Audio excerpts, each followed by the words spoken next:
This is the perfect Notion template for beginners, and in today's video I'm going to show you how to use it. So you may be looking at this and thinking, wow, this is very simple, it looks very boring. That is the point, that is a great thing. See, Notion can be quite confusing if you're new to it, I totally understand. And what most people do if they're building a template for people who haven't used Notion before is pretty much just put up columns, write Monday, they write Tuesday, they write Wednesday, you get the point. And then they do some simple checkboxes like this and write task and task. This is not a good system, but I understand this is very friendly for people who are new to Notion. However, just because you're new to a program doesn't mean you shouldn't learn the actual functionality of it. See, the most powerful thing about Notion, what really makes Notion amazing is databases. And you can use these columns and you can do all of this stuff and you can add a clock widget and all of this other stuff in here. But that is just a glorified Word document. It will not actually help you out.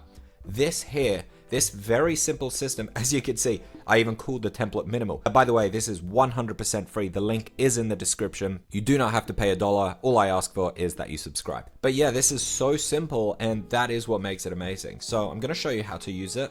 And we are going to start by adding tasks in the task list here. So we can add a random task here. We're going to do task 1. We're going to do task 2.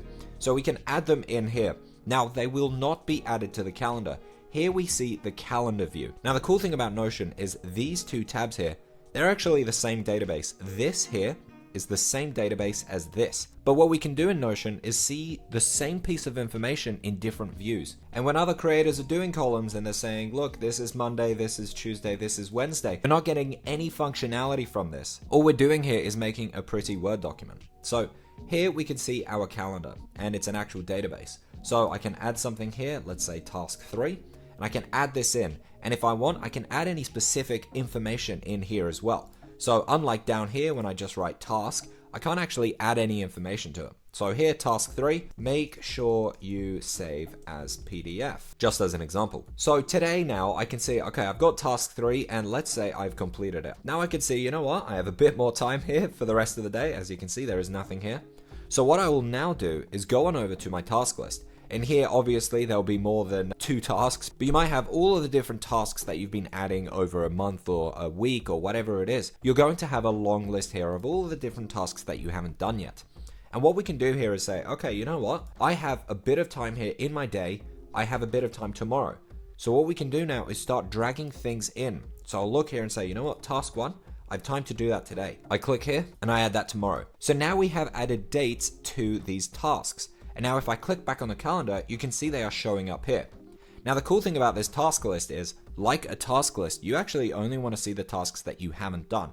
Because if we're going to see all of the different tasks that we've done in here, it's going to become very overwhelming. So we actually have 2 options. We can tick off tasks right in here. So I can tick off task 1.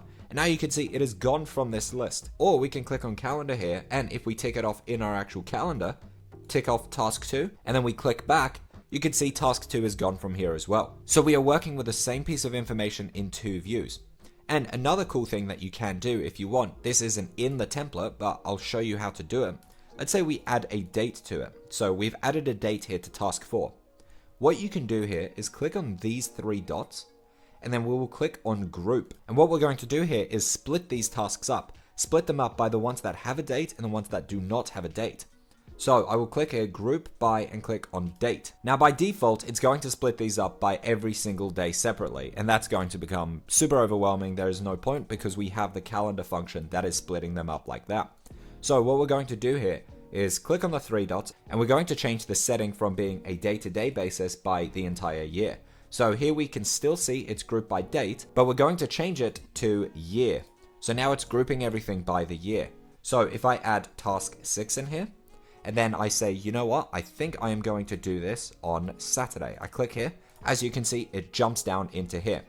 So now we are seeing 2 versions, all the tasks that don't have a date associated with them, and the ones that have been scheduled for the future. So on the calendar, I can see the tasks that are scheduled for the future. I can tick them off. I can add any notes to them.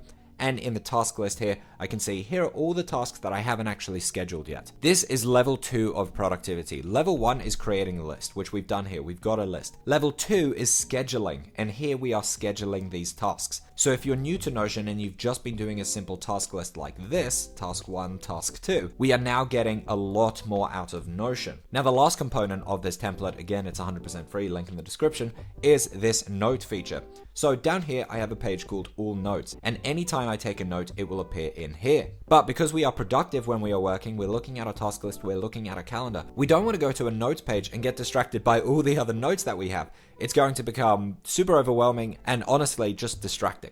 So instead we're going to click on New Note here. It's just a note at the top. And we can take here note 1. I think it would be good to subscribe. There we go. Here is my note and I can click away. That note has now been taken and it is going to show up in all notes, and here we can see note 1. So to add a note, we didn't have to go to the notes page and click new here or new here. But instead we're still looking at our calendar, we're still looking at our task list, but we can just add a note in here without getting distracted. This removes context switching, which is a huge game changer. If you think you're ready to take the next step with your productivity, I recommend checking out Headquarters. It is my all-in-one Notion system for your notes, tasks, resources, projects, life buckets, journaling, bottleneck analysis, and so much more. As of recording this, it has over 900 users with a 5-star rating. Click this video here to check it out, and thank you so much for watching.